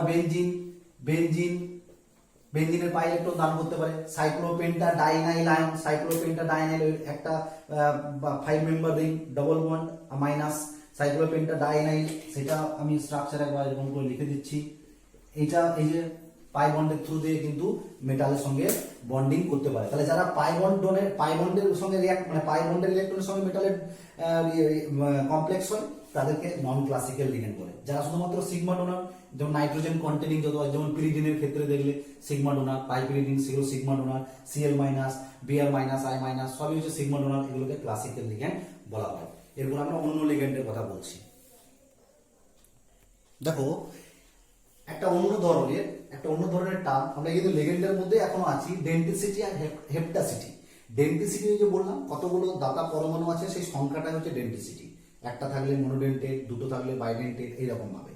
হেপ্টাসিটিটা কি না, হেপ্টাসিটিটা হচ্ছে এই যে পাই নন ক্লাসিক্যাল লিগ্যান্ড, মানে যখন নন ক্লাসিক্যাল লিগ্যান্ড ওই যে পাই বন্ডের সঙ্গে পাই বন্ডের ইলেকট্রনের সঙ্গে যখন মেটালের বন্ডিং হয় সেগুলো তো অ্যাকচুয়ালি সেই লিগ্যান্ডের ওই সংখ্যাটা, সেই সংখ্যাটাকে হেপ্টাসিটি দ্বারা চিহ্নিত করা হয়। হেপ্টাসিটি দ্বারা চিহ্নিত করা হয় তার মানে যেমন একটা এক্সাম্পল দিয়েছি, পিটি 3টে সিএল আছে আর C2H4 ইথিলিন, এই ইথিলিনের পাই বন্ডের সঙ্গে প্লাটিনাম একটা বন্ড করেছে। এখানে লিখেছি পাশে এই যে বন্ড করেছে, তাহলে এখানে কটা পাই বন্ড আছে, একটা পাই বন্ড মানে দুটো ইলেকট্রন, সেই জন্য এখানে দুটো কার্বনের সঙ্গে একটা পাই বন্ড লিঙ্ক হয়েছে, সেই হেপ্টা 2, এটাকে হেপ্টা 2, দুটো কার্বনের সঙ্গে লিঙ্ক হয়ে আছে, এটা দুটো কার্বনের সঙ্গে লিঙ্ক হয়ে আছে, হেপ্টা 2 C2H4 লিখেছে এই জন্য। ঠিক আছে, এইগুলোকে এইভাবে এটাকে হেপ্টাসিটি বলা হয় কাদের জন্য, যারা ওই পাই ডোনেট করে। অ্যাকচুয়ালি এই বন্ডগুলো একটা অন্য ধরনের নাম হচ্ছে মিউ বন্ড, এই বন্ডগুলোর একটা অন্য ধরনের নাম হচ্ছে মিউ বন্ড। তাহলে যারা এই সমস্ত মিউ বন্ড ফর্মেশন করে তাদের ক্ষেত্রে হেপ্টাসিটি কথাটা আসে। ওকে, এবার অন্য ধরনের লিগ্যান্ড, ইনোসেন্ট লিগ্যান্ড, একটা নন ইনোসেন্ট লিগ্যান্ড। ইনোসেন্ট লিগ্যান্ড কোনগুলো, যে লিগ্যান্ডের কিন্তু লিগ্যান্ডের রেডক্স রিঅ্যাকশন হয় না, মানে লিগ্যান্ডের মধ্যে কোনো ইলেকট্রন ট্রান্সফার হয় না, যেমন আমরা অ্যামোনিয়া দিলাম Cl মাইনাস, F মাইনাস, এদের এক্সট্রা কিন্তু কোনো আলাদা কোনো ইলেকট্রন ট্রান্সফার হয়ে সেটা প্লাসে কনভার্ট হচ্ছে না বা অন্য কিছুতে কনভার্ট হচ্ছে না। কার্বনিল CO এক্ষেত্রে তাই এদেরও ইলেকট্রন দান করে অসমযোজী বন্ধন গঠন করে, কিন্তু এই সিওটা CO প্লাসও হয়ে যায় না, CO মাইনাসও হয়ে যায় না, মানে এই লিগ্যান্ডের কোনো ইলেকট্রন ট্রান্সফার বিক্রিয়া হয় না, তারা হচ্ছে ইনোসেন্ট লিগ্যান্ড, নির্দোষ লিগ্যান্ড একদম। নন ইনোসেন্ট লিগ্যান্ড, তাহলে এখানে লিগ্যান্ডের বিক্রিয়া হয়, এমন মানে লিগ্যান্ডের বিক্রিয়া হয় না, এখানে লিগ্যান্ডের বিক্রিয়া নয়, লিগ্যান্ডের ইলেকট্রন ট্রান্সফার হয়, মানে রেডক্স রিঅ্যাকশন টাইপের হয়। ইলেকট্রন ট্রান্সফার হয় মানে কিছু লিগ্যান্ড আছে, জেনারেলি আমি একটা লিগ্যান্ডের উদাহরণ লিখেছি NO ডট, ঠিক আছে, নাইট্রিক অক্সাইড। এই একটা এমন একটা লিগ্যান্ড, এটা যখন মেটালের সঙ্গে বাইন্ড হয় কিছু ক্ষেত্রে দেখা যায় ও প্রথমে মেটালের কাছ থেকে একটা ইলেকট্রন নিয়ে নেয়, NO মাইনাস হয়ে যায়। আবার কিছু ক্ষেত্রে দেখা যায় ও মেটালকে একটা ইলেকট্রন, এই যে ইলেকট্রনটা দেখতে পাচ্ছ এই ইলেকট্রনটা দিয়ে দেয়, নিজে হয়ে যায় NO প্লাস। তাহলে এর নিজের অক্সিডেশন স্টেটটা চেঞ্জ করলো, -1, এ কখনো +1, কিছু ক্ষেত্রে, ঠিক আছে, কখনো -1 হতে পারে কিছু কমপ্লেক্সে +1। তবে জেনারেলি এটাই বেশি হয়। তোমরা সোডিয়াম নাইট্রোক্লোরাইডের নাম শুনবে, সেখানে কিন্তু NO প্লাসই আছে। তাহলে এটা হচ্ছে নন ইনোসেন্ট লিগ্যান্ড, যারা রেডক্স রিঅ্যাকশন করতে পারে, লিগ্যান্ড যেখানে রেডক্স রিঅ্যাকশন হয়, লিগ্যান্ডের অক্সিডেশন স্টেট চেঞ্জ হয় ইলেকট্রন ট্রান্সফারের মাধ্যমে। ঠিক আছে, আমরা এবার অন্য আরেকটা ধরনের লিগ্যান্ডের কথা বলবো, যেটা হচ্ছে সিগমা ডোনার লিগ্যান্ড। এক কথাগুলো বারবার একই রকমই আসছে। সিগমা ডোনার মানে বুঝতেই পারছো, সিগমা যেখানে মানে অ্যাকচুয়ালি সিগমা ডোনার মানে বন্ড যেগুলো হচ্ছে সিগমা ডোনেট করছে, জাস্ট পাই বন্ডের পাই ইলেকট্রন নয়। ঠিক আছে, এই যেমন NH3, Cl minus, Br minus, I minus, F minus, ethylene diamine, যত নাইট্রোজেন কন্টেনিং যে লোন পেয়ারগুলো আছে পিরিডিনের মধ্যে, সব সিগমা ডোনার লিগ্যান্ড। ঠিক আছে, সিগমা বন্ডের ইলেকট্রনটা বন্ডটা হচ্ছে সিগমা বন্ড। ওকে, আর sigma plus pi donor ligand, sigma plus pi donor মানে পাই বন্ডের ইলেকট্রন প্লাস সিগমা বন্ডের ইলেকট্রন। দেখো এখানে বাইপিরিডিন, এটা বাইপিরিডিন, এখানে নাইট্রোজেন, এটা সিগমা ডোনার, এটাও নাইট্রোজেন সিগমা ডোনার হবে। এখানে এদের এই যে পাই বন্ডগুলো, এই যে পাই বন্ড থেকে ডোনেট করে মেটালকে, তাহলে পাই ডোনার, তাহলে সিগমা প্লাস পাই ডোনার। আরেকটা হচ্ছে পাই অ্যাসিডিক লিগ্যান্ড, পাই অ্যাসিড লিগ্যান্ড বা পাই অ্যাসিডিক লিগ্যান্ড। এটা আগে একটু বলেছিলাম যে কিছু ক্ষেত্রে আছে যেখানে লিগ্যান্ডের ভ্যাকেন্ট অরবিটাল আছে, মেটালের কাছ থেকে ইলেকট্রন নেওয়া, কিন্তু লিগ্যান্ড তো মেটালকে ইলেকট্রন দেয়। মেটাল তো হচ্ছে অ্যাকচুয়ালি মেটাল তো হচ্ছে একটা লুইস অ্যাসিড, মানে ইলেকট্রন নেওয়া, লিগ্যান্ডের কাছ থেকে ইলেকট্রন নিচ্ছে। যখন লিগ্যান্ডের কাছ থেকে ইলেকট্রন নিচ্ছে, যে সিগমা ডোনার লিগ্যান্ডের কাছ থেকে ইলেকট্রন নিচ্ছে। কোন মেটালের কাছে দেখো আমি লিখেছি এখানে এই যে লিগ্যান্ড গুলো মেটালকে সিগমা ডোনেট করছে, মানে ইলেকট্রন দিচ্ছে, মেটাল আবার লিগ্যান্ডকে আবার ইলেকট্রন দিচ্ছে, মানে এই মেটালটা কিন্তু পাই ডোনার, তাহলে এই লিগ্যান্ডটা হচ্ছে পাই অ্যাকসেপ্টার। লিগ্যান্ডটা যেহেতু ইলেকট্রন অ্যাকসেপ্ট করছে, সেই জন্য অ্যাসিড বলছে, সেই নাম দিচ্ছে পাই অ্যাসিড লিগ্যান্ড। কারা হতে পারে? CO NO এরা, সিও এনও মানে কার্বনিল নাইট্রোসিল এই সমস্ত লিগ্যান্ডগুলো, PPH3 এই সমস্ত লিগ্যান্ডগুলো হতে পারে পাই অ্যাসিড লিগ্যান্ড। কারণ ওই সমস্ত লিগ্যান্ডগুলো ওই সমস্ত লিগ্যান্ডগুলো অ্যান্টি বন্ডিং অরবিটালে মেটাল থেকে ইলেকট্রন যায়, মেটাল থেকে ইলেকট্রন ওরা অ্যাকসেপ্ট করে।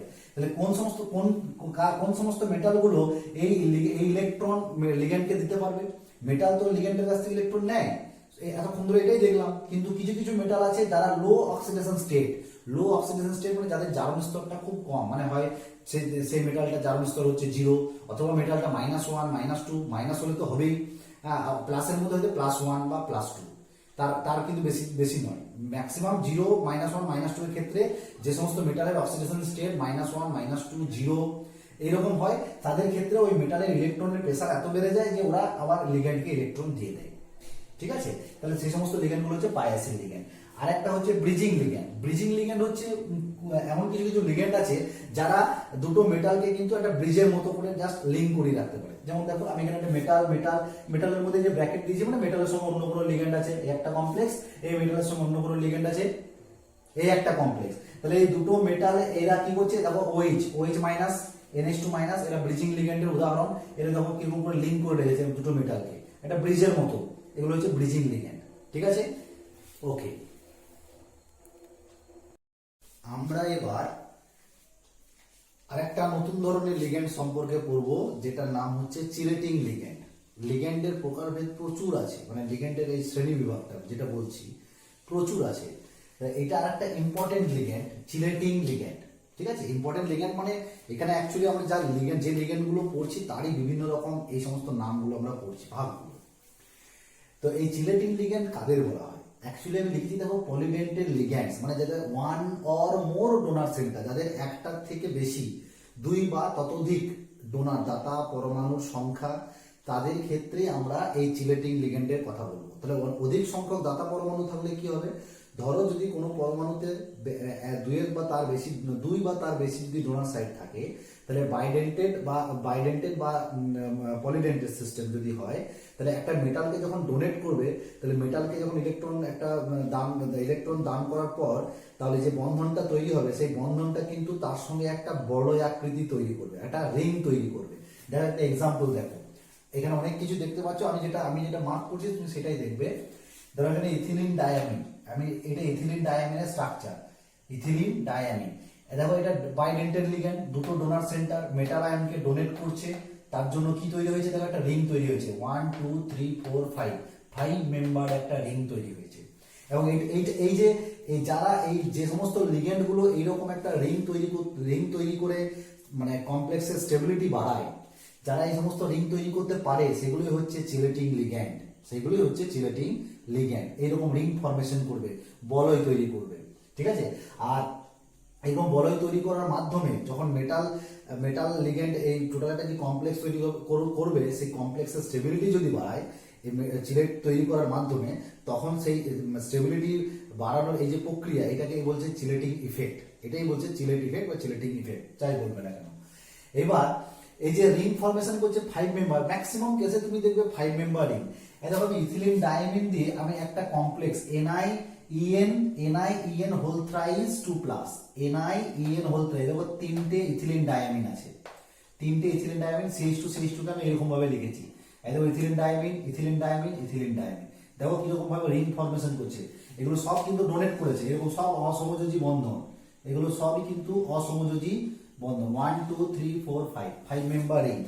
প্রত্যেকটা ক্ষেত্রে কিন্তু এখানে 5 মেম্বার রিং তৈরি হয়েছে, প্রত্যেকটা ক্ষেত্রে 5 মেম্বার রিং তৈরি করছে, সিস্টেমের স্টেবিলাইজেশন বাড়াচ্ছে, মানে স্থায়ীকরণ, যেটা স্থায়িত্ব, সেই স্থায়িত্বটাকে বাড়াচ্ছে। ঠিক আছে, তাহলে এই সমস্ত লিগ্যান্ডগুলো এই চিলেটিং ফর্ম তৈরি করতে পারে। তাহলে মানে দাতা পরমাণু 2 বা তার বেশি হতে হবে। এখানে আরেকটা উদাহরণ দিয়েছি, গ্লাইসাইনেটো আয়ন। এই যে গ্লাইসিনের যে অ্যানায়ন, সেটা গ্লাইসাইনেটো আয়ন, NH2 CH2 শিরোগুলো মাইনাস, দেখো দুটো ডোনার সেন্টার 1 2 3 4 5 মেম্বার রিং, এরকম রিং তৈরি করে সিস্টেমের স্টেবিলিটি বাড়ায়। তাহলে যারা যে সমস্ত লিগ্যান্ড গুলো এরকম ফরমেশন করতে পারে, তাদেরকে চিলেটিং লিগ্যান্ড বলে। তাহলে আমরা মনোডেন্টেড থেকে বাইডেন্টেড থেকে মনোডেন্টেড নয়, বাইডেন্টেড থেকে হেক্সাডেন্টেড পর্যন্ত যেগুলো আমরা পড়লাম সমস্ত কেসেই কিন্তু মেটালের সঙ্গে কিন্তু কম্বিনেশন করে এরকম রিং তৈরি করবে 5 মেম্বার অথবা কিছু কিছু ক্ষেত্রে 6 মেম্বার রিং তৈরি করতে পারে। এরকম একটা লিগ্যান্ড হচ্ছে এসিএসি, তোমাদের এসিএসি নামটা আমি বলেছিলাম, অ্যাসিটাইল অ্যাসিটোনেটো আয়ন, এইটা কিন্তু 6 মেম্বার রিং তৈরি করে মেটালের সঙ্গে, ঠিক আছে। তাছাড়া ম্যাক্সিমাম কেসে তুমি 5 মেম্বার রিং দেখতে পাবে। এখানে আমি একটা ক্রস মার্কিং করে একটা জিনিস দেখিয়েছি যে NH2 মানে N2H4 এর নাম হচ্ছে হাইড্রাজিন। হাইড্রাজিন কখনো চেলেটিং লিগ্যান্ড হিসেবে ব্যবহার হতে পারে না। এখানে কিন্তু দুটো দাতা পরমাণু, দেখো এইটার দাতা পরমাণু, এই নাইট্রোজেনও দাতা পরমাণু, তাহলে দুটো দাতা পরমাণু আছে, তার সত্ত্বেও কিন্তু করতে পারছে না কেন? কারণ হাইড্রোজেনের সংকেত দেখো NH2 একটাই বন্ড আছে এদের মধ্যে। তাহলে মেটালকে যদি দুটোই দান করে তাহলে একটা 3 মেম্বার রিং তৈরি করবে। তাহলে 3 মেম্বার রিং হলে এই রিংটা অ্যাঙ্গেল একটা কোইনিক পিরন হবে, অ্যাঙ্গেল স্ট্রেন কোইনিক পিরন, মানে 3 মেম্বার রিং হচ্ছে আনস্টেবল, এদের মধ্যে কোইনিক পিরন হবে, যার জন্য এই 3 মেম্বার রিংটা আনস্টেবল হবে, এটা ফরমেশন করবে না। সেই জন্য হাইড্রাজিন কখনোই চিলেটিং লিগ্যান্ড হিসেবে ব্যবহার করা হয় না। হাইড্রাজিন হয় এইটা দাতা হিসেবে কাজ করবে অথবা এই পরমাণু দাতা হিসেবে কাজ করবে, মানে সবসময় মনোডেন্টেড লিগ্যান্ড হিসেবেই কাজ করবে, ঠিক আছে। এটা এই অ্যাঙ্গেলটা 3 মেম্বার হয় বলে এই সিস্টেমটা হবে না, ওকে, চিলেটিং লিগ্যান্ড হিসেবে কাজ করবে না। এবার এটা চিলেটিং লিগ্যান্ড একটা একটা পার্ট গেল। আমি এক্সট্রা এখানে তোমাদেরকে একটা জিনিস বোঝানোর চেষ্টা করেছি, চিলেট ইফেক্ট, মানে যে চিলেটিং ইফেক্ট বলছি যে স্টেবিলিটি বাড়ায়, এই যে স্টেবিলিটি বাড়ায় এই কথাটা যে বললাম, তোমরা এখানে দেখো আমি তিনটে রিয়াকশন লিখেছি, এখানে একটা দুটো তিনটে রিয়াকশন লিখেছি। এই যে 1 মোল 6 মোল 1 মোল 3 মোল, এটা 1 মোল, এটা 1 মোল, আবার এদিকে লিখেছি 1 মোল 6 মোল 1 মোল 6 মোল 1 মোল 6 মোল, এত কিছু লিখেছি। আর এদিকে লিখেছি এস, ডেল্টা এস সমান 0, delta S greater than 0, delta S greater than 0। এই যে এস হচ্ছে এন্ট্রপি, তোমরা এন্ট্রপি পড়েছো। এন্ট্রপি হচ্ছে র্যান্ডমনেস, মলিকুল কত বেশি ছোটাছুটি করছে, ঠিক আছে, র্যান্ডমনেস মানে যেখানে মলিকুলের সংখ্যা বাড়ে রিয়াকশনের মধ্যে, সেখানে মলিকুলের মধ্যে সংঘর্ষ বাড়ে, মানে ঠোকাঠুকি যেটা সেটা বাড়ে। আর যত এটা বাড়ে তত র্যান্ডমনেস বাড়ে, র্যান্ডমনেস যত বাড়বে তত এন্ট্রপি বাড়বে। আর সিস্টেমে যদি এন্ট্রপি বাড়ে তাহলে ডেল্টা জি এর মানও বাড়ে। ডেল্টা জি সমান হচ্ছে ডেল্টা এইচ মাইনাস টি ডেল্টা এস। তাহলে ডেল্টা এস এর মান যত বাড়ে তত ডেল্টা জির মানটা বাড়ে, মানে নেগেটিভ হয়, ডেল্টা জি এর মানটা নেগেটিভ হয়। তাহলে ডেল্টা এস এর মান বাড়ার সাথে সাথে ডেল্টা জি যত নেগেটিভ হবে তত রিয়াকশন স্পন্টেনিয়াস হবে, সেই রিয়াকশনটা স্বতঃস্ফূর্তভাবে সম্পূর্ণ হবে, এটা আমরা জানি। তাহলে এই ক্ষেত্রে চিলেটিং লিগ্যান্ডের কথা বললাম, এই যে চিলেট ফর্ম করার জন্য এদের ক্ষেত্রে যে স্টেবিলিটি আসে তার জন্য কিন্তু এন্ট্রপির মানও বাড়ে। সেই জন্য চিলেট ইফেক্টকে বলা হয় entropy effect. Chelate effect is called entropy effect. কেন? দেখো এখানে একটা রিয়াকশন করেছি, নিকেল H2O6 2+, তার সঙ্গে 6টা অ্যামোনিয়া রিয়াকশন করেছে। রিয়াকশন করে এখানে H2 এর সঙ্গে বাইন্ড হওয়ার থেকে ওর অ্যামোনিয়ার সঙ্গে বাইন্ড হওয়াটা খুব ভালো, সেই জন্য এখানে NH3O6 তৈরি করেছে, 6 অণু জল এখান থেকে বেরিয়ে গেছে। এখানেও তাই 6 অণু জল বেরিয়ে গেছে, কিন্তু এখানে রিয়াকশন অ্যামোনিয়া করেনি, এখানে একটা বাইডেন্টাল লিগ্যান্ড করেছে। বাইডেন্টাল লিগ্যান্ড মানে দুটো দাতা পরমাণু, তাহলে দুটো দাতা পরমাণু যদি একটার মধ্যে থাকে তাহলে এর কোঅর্ডিনেশন নাম্বার 6 কে পূরণ করতে গেলে 3টে লাগবে, তাহলে সেই জন্য 3 লেগেছে, তাহলে এখানে EN হোল 3 হয়েছে, 6 অণু জল বেরিয়ে গেছে। এবার আবার দেখো এখানে 6 এর সঙ্গে EDTA লেগেছে, EDTA মানে হেক্সাডেন্টেড, মানে 6টা দাতা পরমাণু, তাহলে এর কোঅর্ডিনেশন নাম্বার 6 কে পূরণ করার জন্য একটা EDTA লাগবে, তাহলে একটা EDTA দিয়েছে, 6টা জল বেরিয়ে গেছে। দেখো যখনই প্রোডাক্ট তৈরি হয়েছে তখন মলিকুলার সংখ্যা, টোটাল নাম্বার অফ মানে মোলস, সেগুলো কি হয়েছে, ইনক্রিজ করেছে না ডিক্রিজ করেছে। এখানে 1 মোল এটা নিয়েছি আর 6 মোল এটা নিয়েছি, তো তাহলে টোটাল নিয়েছিলাম 7 মোল, এদিকে তৈরি হয়েছে 1 মোল আর 6 মোল 7 মোল, তাহলে এখানে এক্সট্রা কোনো মলিকুল আসেনি, তৈরিও হয়নি, সুতরাং এন্ট্রপি কোনো আলাদা কোনো চেঞ্জ হয়নি, সেটা ডেল্টা এসে ইকুয়ালস টু 0, এন্ট্রপি চেঞ্জটা হচ্ছে 0। এখানে 1 মোল রিয়াকশন করেছে 3 মোল ইথিলিন ডায়ামিনের সঙ্গে EN, তাহলে 4 মোল রিয়াকশন করেছে কিন্তু তৈরি করেছে 1 মোল আর 6 মোল জল 7 মোল, তাহলে 4 মোল রিয়াকশন করে 7 মোল মানে তৈরি করছে, প্রোডাক্ট তৈরি করছে। তাহলে মলিকুলার সংখ্যাটা বাড়ছে, কতটা বাড়লো, 7 মাইনাস 4 3 মোল বাড়লো, তিনটে মানে আরো তিনটে মলিকুল বাড়ছে, তাহলে এন্ট্রপি বাড়বে, র্যান্ডমনেস বাড়বে, ঠোকাঠুকি বাড়বে। শেষের ক্ষেত্রে দেখো 1 মোলের সঙ্গে 1 মোল EDTA, তাহলে 2 মোল রিয়াকশন করেছে, তৈরি করেছে 1 মোল আর 6 মোল 7 মোল, তাহলে রিয়াকশন করেছে 2 মোল, তৈরি হয়েছে 7 মোল, তাহলে 7 মাইনাস 2 তাহলে 5 মোল বেড়েছে। তাহলে এখানে এন্ট্রপি মানটা আরো বাড়বে, কারণ মলিকুলের সংখ্যা যত বাড়ছে র্যান্ডমনেস তত বাড়বে, তাহলে এর ক্ষেত্রে ডেল্টা জি মানটা তত বেশি নেগেটিভ হবে। ঠিক আছে? তাহলে যত বেশি এরকম চিলেটিং ফরমেশন করবে, ইডিটিএ ইথিলিন ডায়ামিন, তো ইথিলিন ডায়ামিন এরকম টাইপের রিঅ্যাকশন করবে, কিন্তু ইডিটিএ তো একটা মলিকুলই এমন ভাবে মেটালের সেন্ট্রাল মেটালের সঙ্গে যুক্ত থাকবে যে অনেকগুলো রিং ফরমেশন হবে একটা লিগেন্ডেই, একটাই লিগেন্ড ইডিটিএ 4- হেক্সাডেন্টাল লিগেন্ড। এটা হওয়ার জন্য তার এন্ট্রপি, তাহলে যত বেশি ওই যে রিং ফরমেশন হচ্ছে, বলয়াকার তৈরি করছে, তত বেশি স্টেবিলিটি বাড়ছে। সেই জন্য এইটাকে বলছে, এই যে স্টেবিলিটি বাড়ছে বলে এটাকে চিলেট ইফেক্ট বলছে, এবং এটা আরেকটা নাম হচ্ছে এন্ট্রপি ইফেক্ট। চিলেট ইফেক্টটাকে এন্ট্রপি ইফেক্ট বলছে। তাহলে এইটা গেল চিলেটিং লিগ্যান্ড, এবং এই চিলেটিং লিগ্যান্ড কিন্তু খুব ইম্পর্টেন্ট জায়গা এই কোঅর্ডিনেশন কেমিস্ট্রির মধ্যে। ওকে, এবার একটা নতুন extra term, effective atomic number, কার্যকারী পারমাণবিক সংখ্যা, EAN। ঠিক আছে, এটা একটা নিয়ম আছে। তার আগে বলি যে লিগেন্ডের যে এতগুলো ভাগ আমরা করলাম, মনোডেন্টেড থেকে হেক্সাডেন্টেড, তার উপর বেস করে যে বিভিন্ন রকমের টার্ম, এই লিগেন্ডের আরো টার্ম আছে। সেই টার্মগুলো সম্পর্কে আমরা আবার আরেকটা ভিডিও করব আমরা লিগেন্ডের আরো অন্যান্য টার্মগুলো সম্পর্কে। তো সেটা জেনারেলি বিএসসি কেমিস্ট্রি অনার্সের স্টুডেন্টদের জন্য খুব ভালো হবে, তো সেটা অবশ্যই আমি করব। তো এখনো পর্যন্ত যেগুলো করলাম সেখানে তো কেমিস্ট্রি অনার্সের স্টুডেন্টদের তো হবেই, কিন্তু বেশি সাহায্য করবে ক্লাস 12-এর কেমিস্ট্রি স্টুডেন্টদের। তো তোমরা এটা ভালো করে দেখবে। আমি পরবর্তী ক্ষেত্রে লিগেন্ডের বাকি অংশগুলো অবশ্যই করব, ঠিক আছে? তবে আজকে আমি এই ভিডিওটা এই নতুন একটা টার্ম বলেই আমি এটা শেষ করব, যে ইফেক্টিভ অ্যাটমিক নাম্বার, নতুন একটা টার্ম যেটা বিজ্ঞানী সিডুইক এই একটা রুল তৈরি করেছেন। ইফেক্টিভ অ্যাটমিক নাম্বার, কার্যকারী পারমাণবিক সংখ্যার একটা রুল তৈরি করেছেন। এবং ওই রুলটা কেন তৈরি করেছেন, এটা করার দরকার কি ছিল? কারণ এই যে বিভিন্ন রকমের যে কমপ্লেক্স তৈরি হচ্ছে, এই যে কখনো কোনো একটা পার্টিকুলার মেটাল আয়ন, বলেছিলাম যে কিছু কিছু মেটাল আয়নের তোমার কোঅর্ডিনেশন নাম্বারটা, সবর্গাঙ্ক সংখ্যাটা নির্দিষ্ট। কোনো কোনো মেটাল আয়নের ক্ষেত্রে দেখবে তার শুধুমাত্র 6 হয়, কোনো কোনো মেটাল আয়নের ক্ষেত্রে হয়তো 4 হয়, 6 হয়। প্লাটিনামের ক্ষেত্রে তুমি 4ও দেখতে পাবে, 6ও দেখতে পাবে। কোবাল্টের ক্ষেত্রে কোঅর্ডিনেশন নাম্বার, কোবাল্ট 3-র ক্ষেত্রে কোঅর্ডিনেশন নাম্বার 6 দেখতে পাবে। তাহলে এই যে 6, 4 বিভিন্ন রকম যে কোঅর্ডিনেশন সংখ্যা, কখনো 2, এই যে বলেছিলাম, তো এই যে সংখ্যাটা, এই যে এইটা হচ্ছে, তাহলে তার মানে তার স্থায়িত্ব, তাহলে নিশ্চয়ই তাদের এই 6টা কোঅর্ডিনেশন, মানে মেটালের চারিদিকে 6টা লিগেন্ড থাকলে বা 4টে থাকলে সেই সিস্টেম স্টেবল হচ্ছে। তাহলে সেই স্থায়িত্বটা ব্যাখ্যা করার জন্য বিজ্ঞানী সিডুই একটা রুল বের করেছিলেন। উনি বিভিন্ন রকম গবেষণা করে, বিভিন্ন রকম এক্সপেরিমেন্ট করে দেখেছিলেন যে হ্যাঁ, এটা একটা রুলের মধ্যে করা যেতে পারে। কিরকম ভাবে রুলটা? না, বলছি ইফেক্টিভ অ্যাটমিক নাম্বার, আমি কার্যকারী পারমাণবিক সংখ্যা নির্ণয় করব। মানে অ্যাকচুয়ালি একটা সেন্ট্রাল মেটাল আয়নের চারিদিকে টোটাল নাম্বার অফ ইলেকট্রনস কত, কি করে আমরা ক্যালকুলেট করব?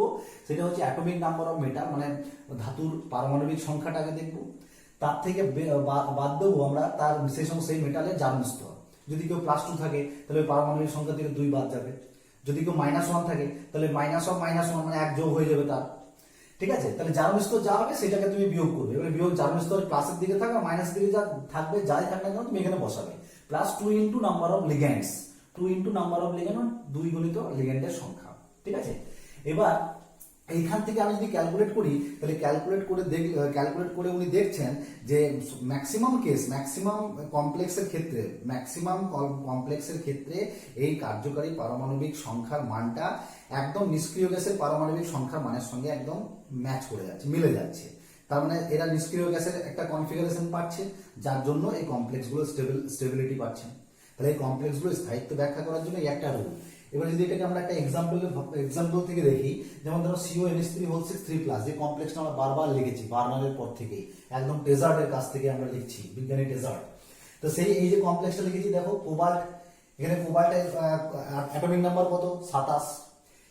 কোবাল্ট এখানে 3+ স্টেটে আছে, কারণ অ্যামোনিয়া হচ্ছে নিউট্রাল লিগেন্ড, তাহলে নিশ্চয়ই 3+টা হচ্ছে এর মুখ্য যোজ্যতা, তাহলে -3, মানে মাইনাস অফ +3, তাহলে -3, আর 6টা লিগেন্ড আছে, তাহলে 2 গুণিত 6, তাহলে এটা হিসাব করো, দেখো 36 হবে। তাহলে 36 কার মতো? ক্রিপ্টন, পরমাণু ক্রমাঙ্ক ক্রিপ্টন তার 36। তাহলে এই কমপ্লেক্সটা হচ্ছে একটা স্টেবল কমপ্লেক্স। আমি বলতে পারবো যে এই কমপ্লেক্সটা স্টেবল, ঠিক আছে? আবার এখানে দেখো FeCO5, এটা জিরো অক্সিডেশন স্টেটে আছে, এটা 0। তাহলে 0 যদি হয় তাহলে Fa হচ্ছে 26, তাহলে -0, কারণ এটা হচ্ছে নিউট্রাল লিগেন্ড। তাহলে 26 - 0, এখানে 5টা লিগেন্ড আছে, 5 × 2, দেখো 10 আর 26 36। এক্ষেত্রে দেখো এটাও 0, তাহলে নিকেল 0 মানে 28, 4টে কার্বনিল আছে, তাহলে 2 × 4, তাহলে 36, তাহলে ক্রিপ্টনের মতো ইলেকট্রন। এইরকম ম্যাক্সিমাম কমপ্লেক্সের জন্য হয়তো পাবে, কিন্তু আবার কিছু কিছু কমপ্লেক্সের ক্ষেত্রে কিন্তু এই ড্রব্যাকস কিছু দেখা যায়। যেমন এফিস যেমন CO হোল 5 একটা করলাম, ঠিক MnCO হোল 5 এই একটা কার্বনিলের একটা কমপ্লেক্স আছে।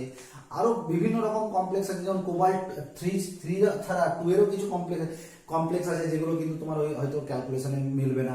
তাছাড়া আমি ড্রব্যাক বলতে আমি যদি কপার NH3 হোল 4 এই যে কমপ্লেক্সটা করছিলাম জটিল যৌগটা, তো সেক্ষেত্রে দেখো কপারটা হচ্ছে 29 কপার, তাহলে -2 প্লাস 2 ইন্টু 4 তাহলে কত হচ্ছে 27 প্লাস 8 মানে 35। তাহলে এটা যে আসছে না, এগুলো ড্রব্যাকস, ঠিক আছে, এগুলো ড্রব্যাকস, এগুলো লিমিটেশন, এগুলো হচ্ছে সীমাবদ্ধতা। কিন্তু ম্যাক্সিমাম কমপ্লেক্সের ক্ষেত্রে এরকম ইনার্ট গ্যাস কনফিগারেশন সবসময় যে 36 হবে তাও কিন্তু নয়, 54ও হতে পারে, জেননও হতে পারে, আবার 86ও হতে পারে, ঠিক আছে, ক্রিপ্টন। তাহলে এইরকম সংখ্যার দিক দিয়ে তুমি হিসাব করলে এই ইফেক্টিভ অ্যাটমিক নাম্বার রুলকে ফলো করবে, যেটা বিজ্ঞানী সিডউইকের রুল, ঠিক আছে। তাহলে এই ইফেক্টিভ অ্যাটমিক নাম্বার, এই নাম্বার থেকে তুমি অবশ্য ক্যালকুলেট করতে পারবে যে পার্টিকুলার কোনো একটা কমপ্লেক্সের মধ্যে লিগ্যান্ড কটা থাকতে পারে, যদি তুমি ইফেক্টিভ অ্যাটমিক নাম্বার ক্যালকুলেট করো, ঠিক আছে। যদি তোমার এখানে যদি 5 না থাকে, যদি x লিখতাম, তাহলে আমি কি করতাম 26 - 0 plus 2 into x equals to 36, তাহলে x এর মান দেখবে তুমি 5 বেরোবে।